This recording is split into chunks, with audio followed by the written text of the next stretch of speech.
കേരളത്തിൽ അനങ്ങിക്കഴിഞ്ഞാലുള്ള മുദ്രാവാക്യം കയ്യും വെട്ടും കാലും വെട്ടും വേണ്ടി വന്ന തലയും വെട്ടുമെന്ന ഏറ്റവും നല്ല RSS ഏജന്റ് എന്ന് വെച്ചാൽ പിണറായി വിജയനാണ്. വിമർശനം ഉന്നയിക്കുന്നവര് നരേന്ദ്രമോദി പറയുന്നത് ദേശവിരുദ്ധരാണെന്നാണ്. ഇവിടെ സംഖ്യയാണെന്ന് പറഞ്ഞിട്ട് കാര്യമില്ല. യഥാർത്ഥത്തിൽ ഉന്നത വിദ്യാഭ്യാസ രംഗം ഗവർണറും സർക്കാരും തമ്മിൽ നടക്കുന്ന ഈ നിസാരമായ വിഷയങ്ങൾക്ക് വേണ്ടിയിട്ടുള്ള തർക്കങ്ങൾ കാരണം കുളമായി മാറിയിരിക്കുകയാണ് ഉന്നത വിദ്യാഭ്യാസ രംഗം. പല സ്ഥലത്തും താൽക്കാലിക വൈസ് ചാൻസലർമാരാണ്. 13 യൂണിവേഴ്സിറ്റികളിൽ 12 സ്ഥലത്ത്. പല ഗവൺമെൻറ് കോളേജുകളിലും പ്രിൻസിപ്പൽമാരില്ല. കേരളത്തിൽ നമ്മളെല്ലാം പഠിക്കുമ്പോൾ 90-95% മാർക്കുണ്ടെങ്കിൽ മാത്രം കിട്ടുന്ന അഡ്മിഷനുള്ള പല ഡിഗ്രി കോഴ്സുകളിലും കുട്ടികളില്ല. പല PG കോഴ്സുകളും നിർത്തലാക്കുകയാണ്. ലക്ഷക്കണക്കിന് കുട്ടികൾ ഇവിടുന്ന് ബ്രെയിനായി ഈ മറ്റ് രാജ്യങ്ങളിലേക്ക് പോവുകയാണ്. യൂണിവേഴ്സിറ്റി ഇപ്പോൾ കേരള യൂണിവേഴ്സിറ്റിയിൽ കഴിഞ്ഞ കുറേ ദിവസമായി നടക്കുന്നത് എന്താണ്? ഇവിടെ ചോദിക്കാനും പറയാനും ആളില്ലേ? ഇതൊന്ന് തീർക്കാൻ ആരും മുൻകൈയെടുക്കുന്നില്ലേ? ഏതൊരു ഹോള് വാടകയ്ക്ക് കൊടുത്ത് ഹോളിൻ്റെ ബാക്ക്ഡ്രോപ്പ് വച്ചതിൻ്റെ പേരിലാണ് ഈ ബഹളം മുഴുവൻ നടക്കുന്നത്. 2500 കുട്ടികളുടെ ഡിഗ്രി സർട്ടിഫിക്കറ്റ് സൈൻ ചെയ്തിട്ടില്ല. പുതിയ കോഴ്സുകൾക്ക് അംഗീകാരം കൊടുത്തിട്ടില്ല. എല്ലാ തർക്കമാണ്. എത്ര രജിസ്ട്രാറാണ്? ഇതിൻ്റെ പരിണതഫലം എന്താണ്? ഗവൺമെൻറ് ഇതിൽ ശ്രദ്ധിക്കണ്ടേ? കൂടുതൽ ആരാണ് ഇതിൻ്റെ വിക്റ്റിമായി മാറുന്നത്? കുട്ടികളല്ലേ ഇതിൻ്റെ വിക്റ്റിമായിട്ട് മാറുന്നത്. രാജ്ഭവനെതിരെയും ഗവർണർക്കെതിരായും സമരം ചെയ്തോട്ടെ, അതിനെന്താ? അതിന് യൂണിവേഴ്സിറ്റി പോയി സമരം ചെയ്യണം എന്തിനാ? യൂണിവേഴ്സിറ്റി ജീവനക്കാരെ ഉപദ്രവിക്കുന്നത് എന്തിനാ? അപ്പോൾ ഇവർ മനഃപൂർവ്വം. ഇപ്പം മാത്രമല്ല, കേരളത്തിൽ അനങ്ങിക്കഴിഞ്ഞാലുള്ള മുദ്രാവാക്യം കയ്യും വെട്ടും കാലും വെട്ടും വേണ്ടി വന്ന തലയും വെട്ടുമെന്നാണ്.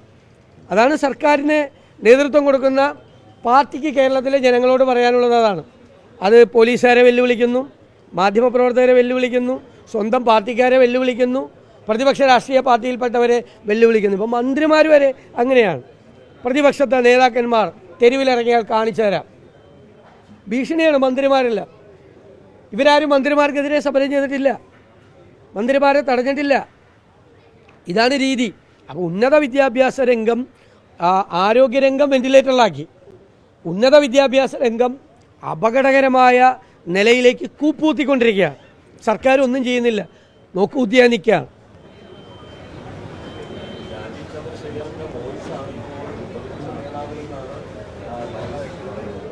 അതെങ്ങനെ? അദ്ദേഹത്തിൻ്റെ ശബ്ദം എൻ്റെ ശബ്ദവും വേറെയാണല്ലോ.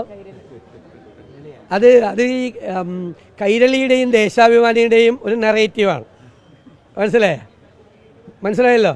വിമർശനം ഉന്നയിക്കുന്നവർ നരേന്ദ്രമോദി പറയുന്നത് ദേശവിരുദ്ധരാണെന്നാണ്. ഇവിടെ സംഖ്യയാണെന്ന് പറഞ്ഞിട്ട് കാര്യമില്ല. ഏറ്റവും നല്ല RSS ഏജന്റ് എന്ന് വെച്ചാൽ പിണറായി വിജയനാണ്.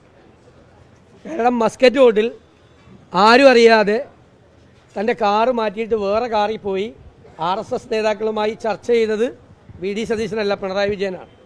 1977 RSS പിന്തുണയോടുകൂടി നിയമസഭയിലേക്ക് ജയിച്ചു വന്നത് VD സതീശനല്ല, പിണറായി വിജയനാണ്. മനസ്സിലായല്ലോ. ഇവിടെ ഹൈവേ തകർന്നു വീണപ്പോൾ നാഗ്പൂരിലെ RSS ആസ്ഥാനത്തിൻ്റെ പ്രതിനിധിയായ മന്ത്രി നിതിൻ ഗഡ്കരിക്ക് സമ്മാനപ്പെട്ടിയും പൊന്നാടയുമായിട്ട് പോയത് പിണറായി വിജയനാണ്, VD സതീശനല്ല. മനസ്സിലായില്ലേ? RSS EDയെയും CBIയെയും ഭയന്ന് പേടിച്ച് വിറച്ച് നിൽക്കുന്ന ആൾ VD സതീശനല്ല, പിണറായി വിജയനാണ്. നിർമ്മലാ സീതാരാമനുമായി പുട്ടും കടലയും കഴിക്കാൻ പോയപ്പോൾ ഗവർണറെ കൂടെ കൂട്ടിയത് ഞാനല്ല, പിണറായി വിജയനാണ്. അത് എഴുതിയാൽ മതി, നാളെ കൈരളിയിൽ അത് റിപ്പോർട്ട് ചെയ്താൽ മതി. വേറൊരു പ്രധാനപ്പെട്ട കാര്യം, NCP വലിയ പ്രതിസന്ധിയാണ്. കത്ത് കൊടുത്തിട്ടുണ്ട് തോമസ് കെ തോമസിനോടും മന്ത്രിയോടും ഒക്കെ രാജിവെക്കണമെന്ന് ആവശ്യപ്പെട്ടു. അല്ല, ഈ ഇടതു മുന്നണിയിലുള്ള പ്രതിസന്ധി ആരും വാർത്തയാക്കാഞ്ഞിട്ടാണ്.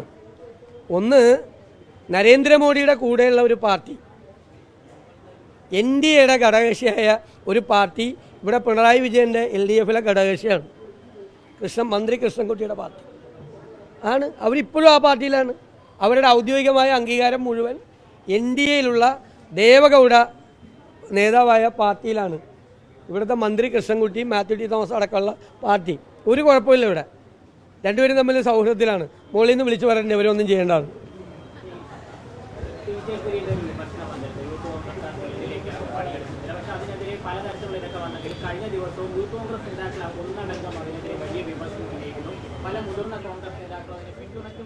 അതൊരു വാർത്തയല്ല.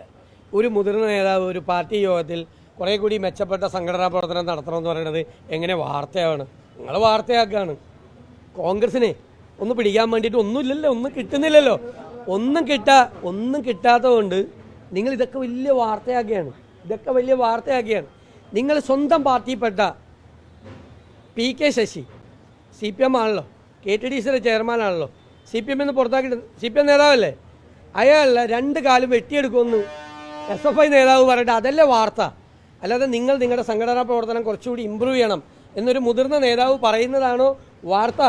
സ്വന്തം പാർട്ടി നേതാവിൻ്റെ 2 കാലും വെട്ടിയെടുക്കും, കാലില്ലാതെ നടക്കുമെന്ന് പറയുന്നതാണോ വാർത്ത? ഞാൻ മാധ്യമങ്ങളോട് ചോദിക്കുക, എല്ലാവരോടും അല്ല, ചില മാധ്യമങ്ങളോട് ചോദിക്കുക. അതാണോ വാർത്ത? അല്ലല്ല, അതാണോ വാർത്ത? 2 കാലും വെട്ടിയെടുക്കുമെന്ന് പറഞ്ഞു. പിന്നെ മുഖ്യമന്ത്രി പിണറായി വിജയൻ ആഭ്യന്തര വകുപ്പിൻ്റെ ചുമതലയുള്ള ആളാണ്. അദ്ദേഹത്തിൻ്റെ കീഴിലാണ് പോലീസ്. ആ പോലീസിനെതിരായി തെരുവിൽ DYFI SFIക്കാർ വിളിച്ച മുദ്രാവാക്യം പോലീസിൻ്റെ കയ്യും വെട്ടും കാലും വെട്ടും, വേണ്ടി വന്ന തലയും വെട്ടുമെന്നാണ്. അത് വാർത്തയല്ല. അതൊക്കെ വാർത്തയാക്കി എന്നിട്ട് ഇതാക്കാം.